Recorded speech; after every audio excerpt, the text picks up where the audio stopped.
درست ہو جاؤ، یا اجلس یا عمر، اے عمر بیٹھ جاؤ. حضرت عمر ایسا معلوم ہوتا ہے کہ شاید وہ سن ہی نہیں رہے.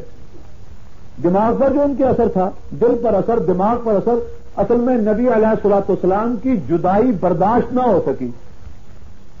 بات اصل میں تھی یہ، اس کا ہو گیا دل و دماغ پر اثر.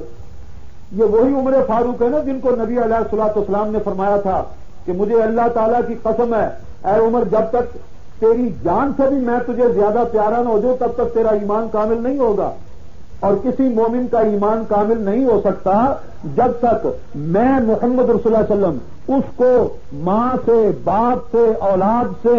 اپنی جان سے، تمام لوگوں سے جب تک میں زیادہ پیارا نہ ہو جاؤں تب تک کوئی مومن کامل نہیں ہو سکتا، ایمان کی تکمیل نہیں ہو سکتی. اور یہی عمر فاروق ہیں جنہوں نے عرض کیا تھا کہ یا رسول اللہ، مجھ کو آپ اپنے ماں باپ سے، اپنی اولاد سے، سب چیزوں سے زیادہ پیارے ہیں، لیکن جان کو ٹٹولتا ہوں نا، اپنے اندر جھاتی لگاتا ہوں تو اپنا آپ کچھ پیارا معلوم ہوتا ہے اپنی جان. فرمایا ابھی تک ایمان کامل نہیں ہوگا. حضرت عمر فوراً سمجھ گئے کہ یہ محبت اختیاری ہے. اضطراری بھی وہی پھر بعد میں چل کر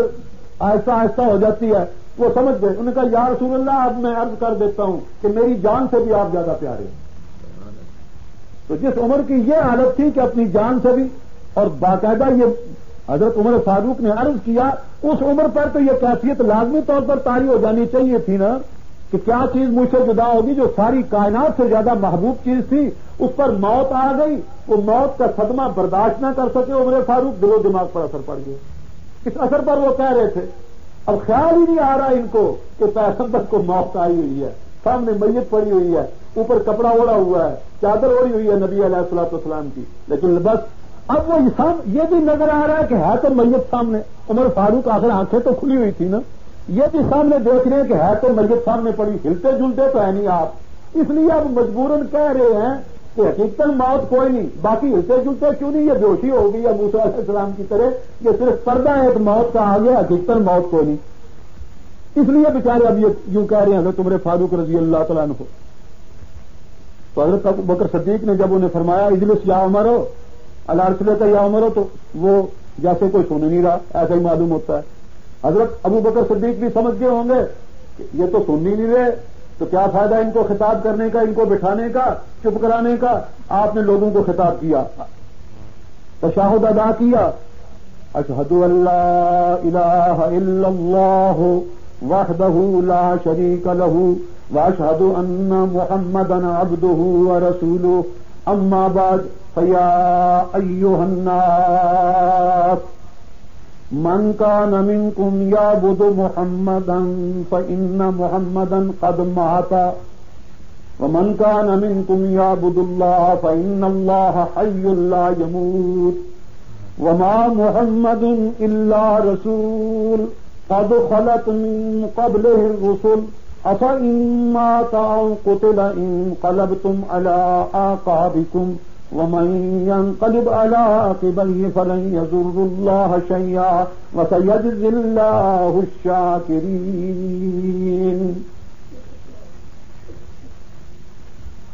تشہد کے بعد حضرت ابو بکر صدیق نے لوگوں کو خطاب کر دیا، ایھا الناس، اے لوگوں. لوگ حضرت ابو بکر صدیق کا کرتے تھے تمام احترام، ادب کرتے تھے، سب متوجہ ہو گئے حضرت ابو بکر صدیق کی طرف اور عمر فاروق کو چھوڑ دیا. حضرت عمر فاروق نے جب وہ قرآن مجید کی آیت تلاوت کرتے ہوئے ابو بکر صدیق کو سنا نا، کچھ الفاظ کان میں گئے تو کچھ ہوش میں آئے، کچھ توجہ ادھر کی، چنانچہ وہ بھی ابو بکر صدیق کی طرف متوجہ ہو گئے. حضرت عمر فاروق بھی متوجہ ہو گئے تو وہ سنا. حضرت ابو بکر صدیق نے فرمایا کہ اے لوگو، من کان منکم یعبد محمدن، جو تم میں سے محمد مصطفیٰ صلی اللہ علیہ وسلم کی پوجا کرتا ہے وہ سن لے اچھی طرح، ان محمدن قد ماتا، تحقیق محمد مصطفیٰ صلی اللہ علیہ وسلم قد، تحقیق ماتا، مر گئے ہیں. ومن کان منکم یعبد اللہ، اور جو تم میں سے پوجا کرتا ہے، عبادت کرتا ہے اللہ تعالیٰ کی، فإن اللہ حی لا یموت، بے شک اللہ تعالیٰ زندہ ہے، اس کو کبھی موت نہیں آئے گی. آگے آیت پڑھی وما محمد الا رسول قد خلت من قبله الرسل افان مات او قتل انقلبتم على اعقابكم ومن ينقلب على عقبيه فلن يضر الله شيئا وسيجزي الله الشاكرين. جب یہ آیت ختم کر چکے لوگوں کو تو سمجھ آ ہی گئی، عمر فاروق بھی سمجھ گئے. جب حضرت عمر فاروق سمجھ گئے اور وہ غلبہ حال جو تھا نا، اس کو صوفیہ کرام کی اصطلاح میں غلبہ حال کہتے ہیں. یہ غلبہ حال جب دور ہو گیا حضرت عمر فاروق کا، قرآن کی آیت سنی تو بے اختیار آنکھوں سے آنسو جاری ہو گئے. پہلے انتہائی غم اور شدت صدمہ کی وجہ سے، شدت غم اور انتہائی صدمہ کی وجہ سے آنسو بھی خشک تھے. بعض اوقات ایسا ہی ہو جاتا ہے، جب غم حد سے بڑھ جائے نا، صدمے کا رنج حد سے بڑھ جائے تو خدا کی شان آنسو بھی خشک ہو جاتے ہیں. اب جب ہوش آیا تو اب آنسو سے آنسو، اب یقین آ گیا نا کہ نبی پاک وفات پا گئے. پہلے تو یقین ہی نہیں تھا کہ نبی پاک وفات پا گئے. نبی پاک کی موت تو وہ غشی سمجھ رہے تھے نا. اب جب یقین آ گیا کہ واقعی موت آ گئی نبی پاک کو، اب آنکھوں سے آنسو جاری ہو گئے. اب روتے روتے یہ لفظ کہے عمر فاروق نے، ابو بکر تیرے اوپر خدا کی رحمت ہو، تو نے تو ہم کو بھولی ہوئی آیت یاد کرا دی. ایسے معلوم ہوتا ہے جیسے یہ آیت ہی آج اتری ہے اور ہمیں یقین آ گیا کہ واقعی نبی پاک واقعی موت ہو گئی آپ کو اور آپ واقعی مر گئے. اس کے بعد غش کھا کر گر گئے. اب یقین پر غش کھا کر گر گئے، خود بے ہوش ہو گئے عمر فاروق. اس یقین کے ساتھ تمام صحابہ کا اتفاق ہو گیا. اب یہ بتائیے حضرت عمر ہی تھے نا سب سے بڑے مخالف تو اس بات کے کہ نبی پاک اوپر سے صرف موت ہے، اندر سے کوئی نہیں موت. لیکن ابو بکر صدیق نے اس بات کی کیا تردید نہیں کی، پھر عمر فاروق نے کیا اس کو تسلیم نہیں کیا، اور تمام صحابہ کا اجماع نہیں ہوا کہ واقعی پیغمبر پر موت آ گئی، واقعی آپ کی روح مبارک نکل گئی. کیا حضرت عائشہ صدیقہ کے الفاظ موجود نہیں؟ پھر اسی بخاری میں یہ الفاظ حضرت فاطمہ الزہرا رضی اللہ تعالیٰ کے موجود نہیں کہ نبی علیہ الصلوۃ والسلام کی وفات کے بعد جو انہوں نے کہا کہ الی جبریل ننعا جنت الفردوس ماوا، اب روح پاک گئی کہاں؟ وہ جو نبی پاک اپنی نزع کی حالت میں فرما رہے تھے اللہم الرفیق الاعلی، اللہم الرفیق الاعلی، اللہم الرفیق الاعلی، یہ بار بار فرما رہے تھے. حضرت عائشہ صدیقہ کہتی ہیں یہاں تک آپ کہہ رہے تھے اے اللہ مجھے اب رفیق اعلیٰ میں لے چل. حضرت عائشہ صدیقہ فرماتی ہیں جب آپ بار بار یہ آپ نے اپنی انگلی مبارک آسمان کی طرف اٹھا کر یہ شروع کیا اللہ کے سامنے یہ عرض کرنی کہ اللہم الرفیق الاعلیٰ، تو میں سمجھ گئی کہ یہ تو وہی بات ہے جو آپ اپنی حیاتی میں فرماتے تھے نا. پہلے آپ فرمایا کرتے تھے آج سے پہلے کہ پیغمبر کو موت کے وقت یہ کہا جاتا ہے، اللہ تعالیٰ کی طرف سے یہ پیغام دیا جاتا ہے کہ تیری جتنی حیاتی تھی وہ تو ہے ختم، لیکن اور حیاتی بڑھانا چاہتے ہو، دنیا کی حیاتی اور کچھ چاہتے ہو چند دن اور ہم بڑھا دیں گے، ہمارے اختیار میں ہے. اللہ تعالیٰ کے اختیار میں کسی کی گھٹا دے، کسی کی بڑھا دے، کسی کی پوری اجل مسمہ پر ختم کر دے. جب اللہ ما یشاء یثبت وعندہ ام الکتاب، یہ تو اللہ کے اختیار کی بات ہے. کسی اپنے فیصلے کو باقی رکھے، کسی اپنے فیصلے کو بدل دے. ما ننسخ من آیت اور ننسها نأت بخیر منها اور مثلها الم تعلم ان اللہ علی کل شیء قدیر. اس لیے ارشاد فرمایا یمحو اللہ ما یشاء یثبت وعندہ ام الکتاب. تو پیغمبر کو حضرت عائشہ صدیقہ فرماتی ہیں کہ آپ فرمایا کرتے تھے کہ پیغمبر کو موت کے وقت یہ پوچھا جاتا ہے کہ اگر چاہتے ہو کچھ اور رہنا تو اللہ تعالیٰ حیاتی کو بڑھا دے، اور اگر دنیاوی حیاتی اب پسند نہیں، اخروی حیاتی پسند ہے تو آگے چلو. تو معلوم ہوتا ہے کہ آپ اب ہم کو پسند نہیں کر رہے، دنیا کی حیاتی آپ کو پسند نہیں، اب آپ اخروی حیاتی کو پسند کر رہے ہیں. تو آپ فرما رہے ہیں اللہم الرفیق الاعلیٰ، اے میرے اللہ مجھے رفیق اعلیٰ میں لے چل. اب آپ کو ہم دنیاوی حیاتی پسند نہیں، آپ کو اخروی حیات اب آپ نے پسند کر لی اور اختیار فرما لی ہے. کیوں جی، کیا اس کا مفہوم ہے؟ پھر دوبارہ دنیاوی حیات پیغمبر کو دینا چاہتے ہیں آپ؟ حضرت عائشہ صدیقہ تو فرماتی ہیں اس کو آپ نے چھوڑ دیا اور نہیں پسند کی، بلکہ اخروی حیات کو پسند کیا آپ نے. کر رہا تھا کہ حضرت ام المومنین عائشہ صدیقہ رضی اللہ تعالیٰ عنہا نے نبی علیہ الصلوۃ والسلام کی اس آخری حالت کو، نزع کی حالت کو بیان کرتے ہوئے اللہم الرفیق الاعلیٰ کے الفاظ آپ فرما رہے تھے. اس سے پہلے کہ اور بھی کچھ ارشادات گرامی ہیں ان میں سے بھی بعض چیزیں آپ سن لیں کہ نبی علیہ الصلوۃ والسلام نے ٹھنڈا پانی منگوایا، اس میں دست مبارک کو تر کیا اور چہرہ انور پر پھیرا اور ساتھ فرمایا لعن اللہ الیہود والنصارى اتخذوا قبور انبیائهم مساجد، او کما قال النبی صلی اللہ علیہ وآلہ وسلم۔ بخاری شریف میں موجود ہے کہ نبی علیہ الصلوۃ والسلام نے جب آپ پر وہ موت کی غشی سی آ جاتی تھی، بیہوشی، لا الہ الا اللہ ان للموت سکرات، یہ بھی آپ بار بار فرماتے تھے کہ لا الہ الا اللہ ان للموت سکرات، بے شک موت کی بڑی بےہوشیاں ہیں، جو سکرات موت طاری ہوتے ہیں وہ آپ پر بھی طاری ہوئے۔ آپ نے بار بار اس سے متعلق فرمایا۔ پھر عائشہ صدیقہ فرماتی ہیں کہ آپ پر زیادہ بےہوشی آ گئی موت کی وجہ سے،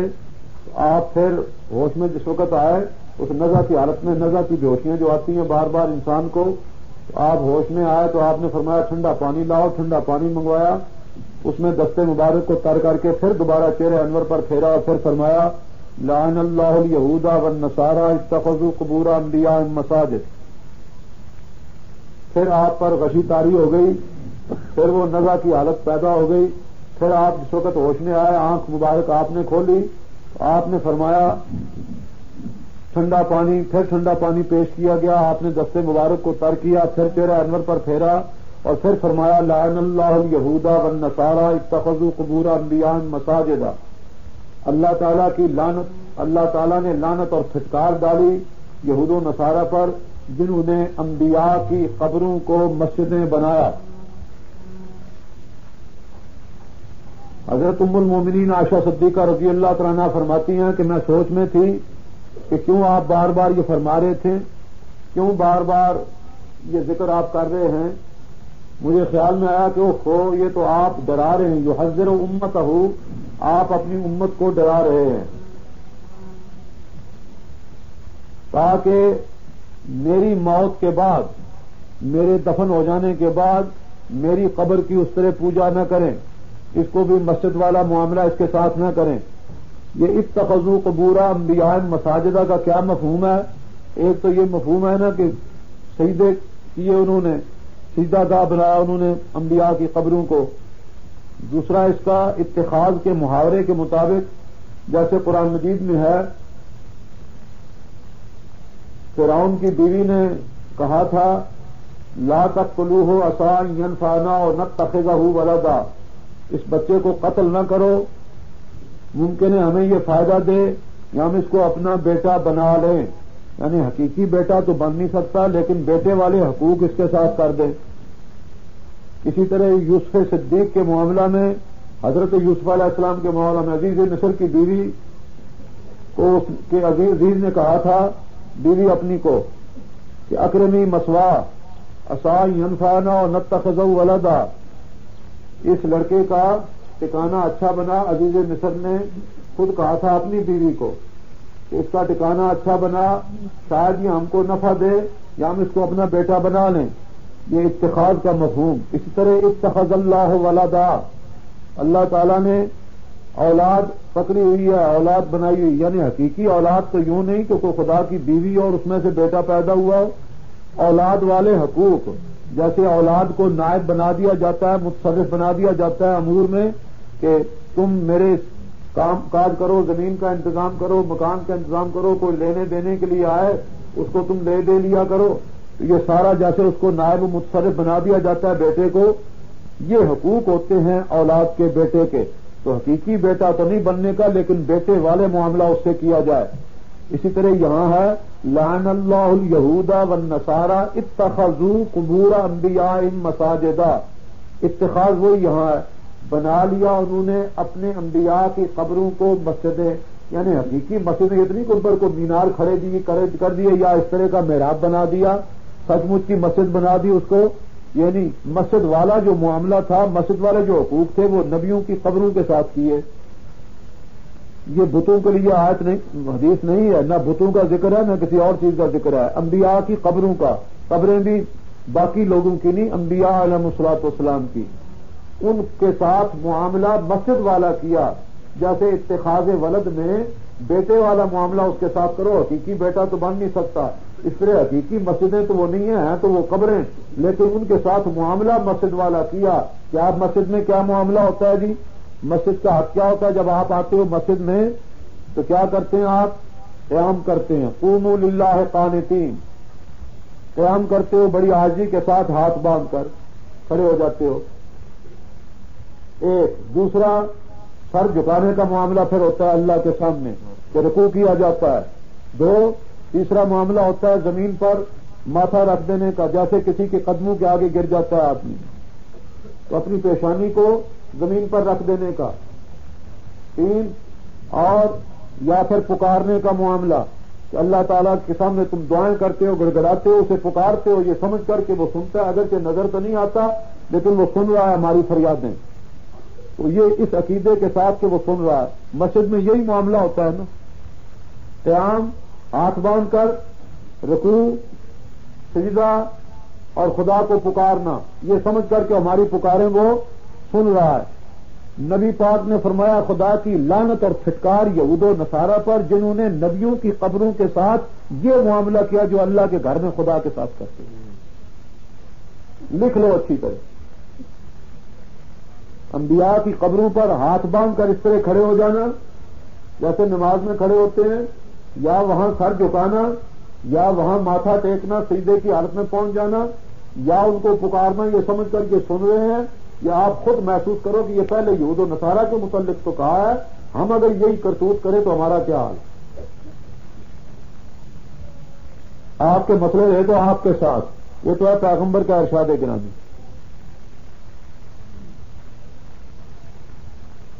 صحابہ اسی پر عمل کرتے تھے، سوائے صلاۃ اور سلام کے، جیسے زندگی میں انہوں نے درود اور سلام پڑھا، اسی طرح آپ کی وفات کے بعد بھی درود اور سلام پڑھا۔ جس وقت آپ بالکل دنیاوی حیات کے ساتھ مصلی پر تشریف فرما ہوتے تھے، نماز پڑھا رہے ہوتے تھے، پیچھے صفیں ہوتی تھی بیٹھی ہوئی، سینکڑوں آدمی پیچھے بیٹھے ہوتے تھے نماز پڑھنے والے صفوں میں، صحابہ آپ امام بن کر مصلی پر ہوتے تھے، پیچھے صفوں میں بیٹھے ہوتے تھے، اس وقت بھی پڑھنے والے سارے پڑھتے تھے السلام علیکہ ایھا النبی ورحمۃ اللہ وبرکاتہ، اور آگے اللہم صلی علی محمد اللہم بارک علی محمد، یہ پڑھنے والے صلاۃ اور سلام پیچھے بیٹھے ہوتے تھے، نبی پاک مصلی پر ہوتے تھے۔ اس وقت تو آپ سنتے نہیں تھے، اللہ جانے وفات کے بعد سننے کا معاملہ کہاں سے آ گیا۔ پھر صرف صلاۃ و سلام صحابہ سے تو یہی ثابت ہے، اکثر صحابہ تو قبر کے سامنے بھی جا کر صلاۃ و سلام نہیں پڑھتے تھے، اکثر صحابہ، لفظ موجود ہے باقاعدہ کتابوں میں، اکثر صحابہ تو سامنے جا کر بھی نہیں پڑھتے تھے صلاۃ و سلام، بعض صحابہ پڑھتے تھے۔ تو ہمارے لیے تو ایک صحابی کا قول بھی صحیح سند سے مل جائے ہماری سر آنکھوں پر، حضرت عبداللہ بن عمر صلاۃ اور سلام السلام علیکہ ایھا النبی ورحمۃ اللہ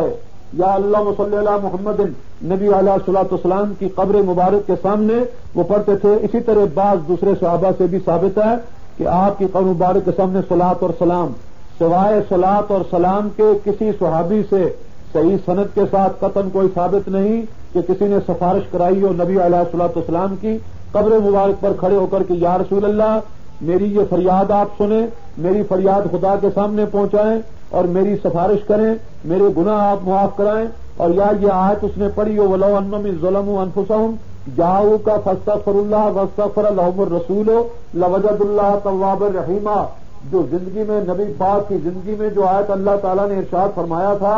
کہ یہ منافقوں کے حق میں، کہ یہ منافق جنہوں نے آپ کی مجلس میں بیٹھ کر تو آپ کی بات کہتے ہیں، جب آپ سے غائب ہو جاتے ہیں بیت طائف غیر الذی تقول، ان میں سے ایک گروہ آپ کے بات کے، آپ کے حکم کے خلاف سازشیں کرتے رہتے ہیں اور رات بھر بیٹھے رہتے ہیں، راتوں کو سازشیں کرتے رہتے ہیں آپ کی بات کے خلاف،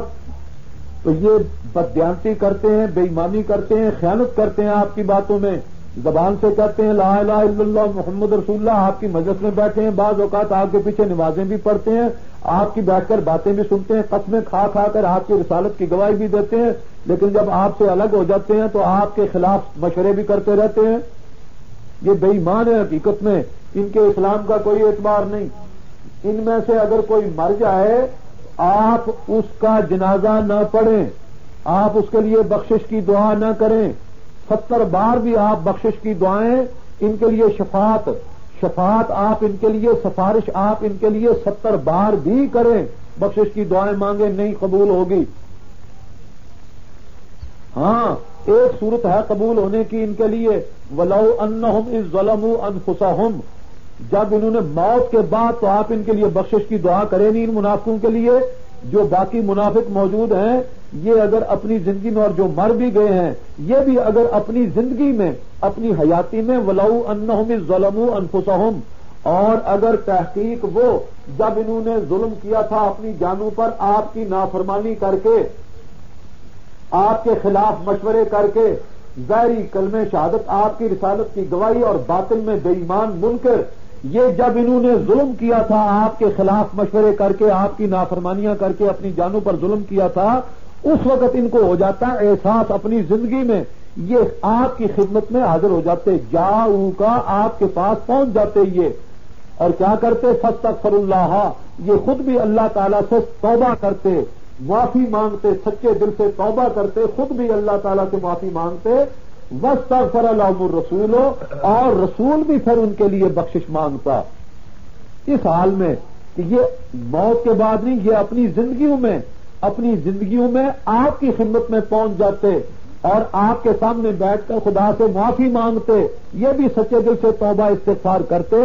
اور رسول ان کے لیے معافی مانگتا، تو لوجد اللہ تواب الرحیم، البتہ پا لیتے یہ اللہ تعالیٰ کو توبہ قبول کرنے والا اور رحم کرنے والا، ضرور اللہ ان پر پھر آتا، ان کو معافیاں دے دیتا۔ آپ خود ایمانداری سے سوچو، اس آیت کا تعلق آپ کی وفات کے بعد، قبر میں دفن کرنے کے بعد بھی کوئی ہو سکتا ہے؟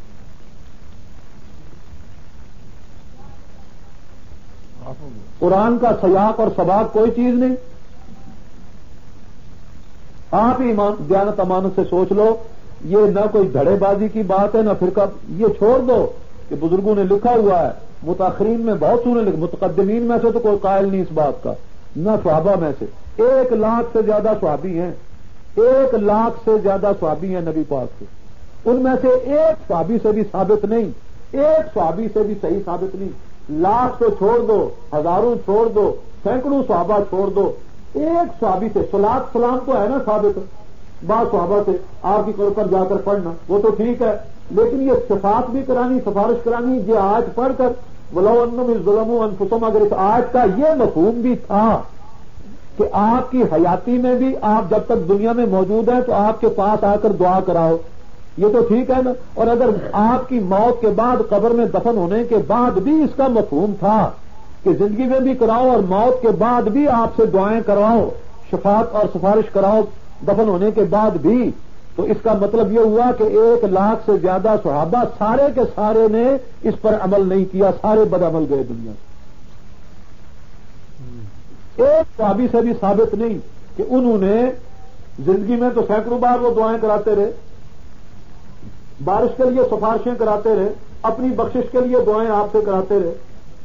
لیکن موت کے بعد اگر اس آیت کا مفہوم دونوں موقعوں کے لیے تھا کہ آپ کی زندگی مبارک میں بھی اور آپ کی موت کے بعد قبر مبارک میں دفن ہونے کے بعد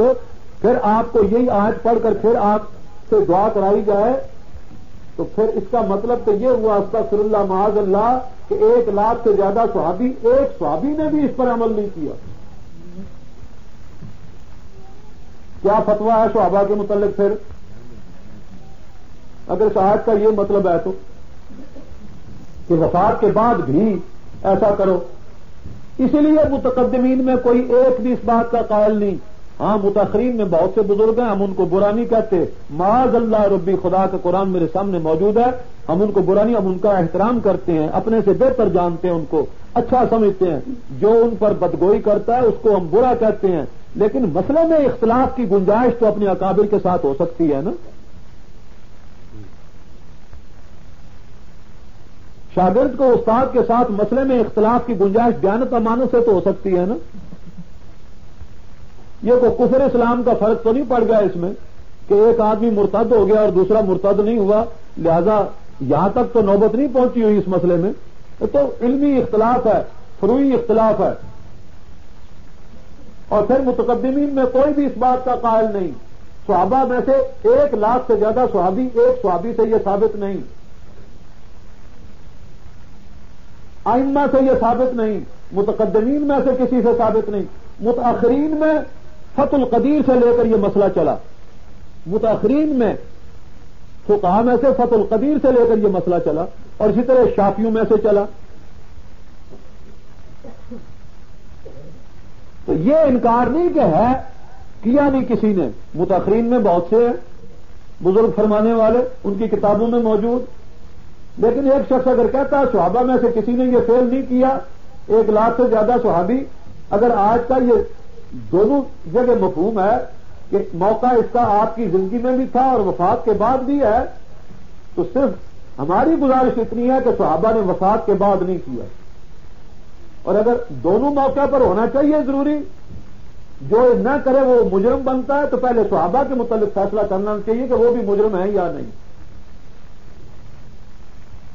والعیاذ باللہ. اور پھر متقدمین کے متعلق بھی فیصلہ کر لینا چاہیے, پھر اماموں کے متعلق بھی فیصلہ ہو جانا چاہیے,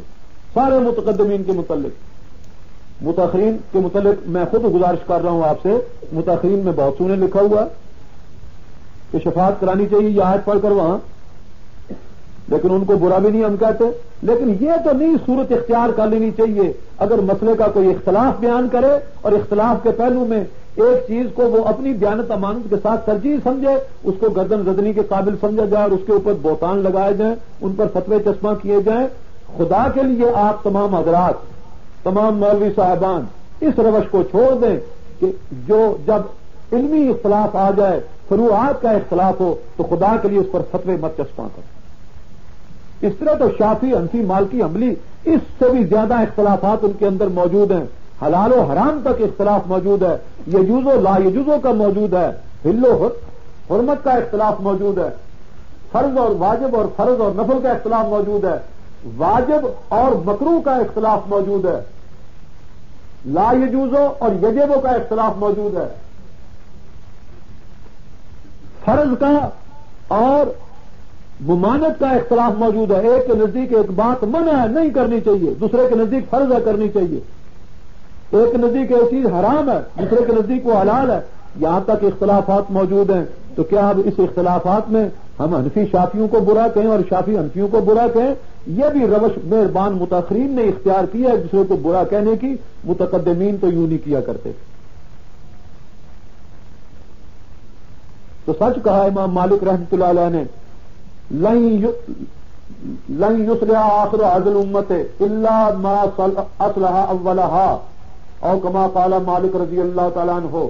ہرگز کوئی چیز اصلاح نہیں کر سکتی اس امت کے اخیری حصے کی, اس امت کے پچھلے حصے کی کوئی چیز اصلاح نہیں کر سکتی, کوئی چیز نہیں سنوار سکتی, مگر وہی چیز سنوارے گی. عقیدے میں بھی, عمل میں بھی, اخلاق میں بھی, علم میں بھی وہی چیز سنوارے گی جس چیز نے پہلے حصے کو سنوارا ہے.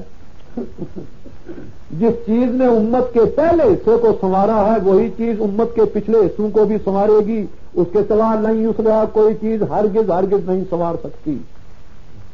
امت کے پہلے حصے کو کس چیز نے سنوارا؟ اللہ کی کتاب نے, نبی پاک کی سیرت نے, ارشاد نے, قول نے, عمل نے, سیرت پاک نے, صحابہ کے ارشادات گرامی نے.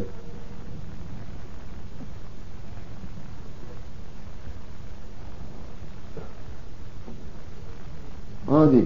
تمہارے یہ تو ضمن بات آ گئی تھی. تو حضرت عائشہ صدیقہ رضی اللہ تعالیٰ نے ارشاد فرمایا کہ نبی علیہ الصلوۃ والسلام بار بار فرما رہے تھے کہ لعن اللہ الیہود والنصارى اتخذوا قبور انبیاء مساجدا. تو اس سلسلے میں قیام کرنا, پیغمبروں کی قبر کے پاس ہاتھ باندھ کر جس طرح نماز میں کرتے ہو, جس کا حکم ہے قوموا للہ قانتین,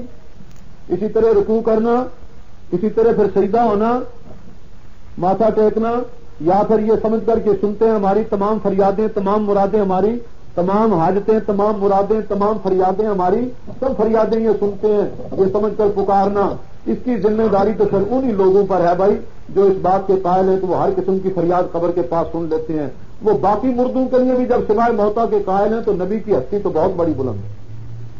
ہم تو سرے سے سماع موتا کے قائل نہیں. امام ابو حنیفہ کا مسلک ہے صاف اس معاملے میں، وہ سماع موتا کے منکر ہیں، ہم بھی سماع موتا کے منکر ہیں. اور اس کے ساتھ کتاب اللہ کی زیادہ مفادت ہے، زیادہ اقرب ہے کتاب اللہ کے، زیادہ اقرب ہے خدا کے قرآن کے امام ابو حنیفہ کا مسلک. ہمیں وہ زیادہ پسند ہے. جو لوگ سماع موتا کے قائل ہیں ہم ان کو کافر نہیں کہتے، مشرک نہیں کہتے، بے ایمان بددیانت نہیں کہتے. باقی اگلا حصہ اگر آ گیا وہ قیام، رکوع، سجود، پھر اس کے بعد ہم کہیں گے کہ اب ہمارا تمہارا اختلاف اصول میں ہو چکا ہے، اب کفر اسلام کا اختلاف ہے ہمارا اور تمہارا.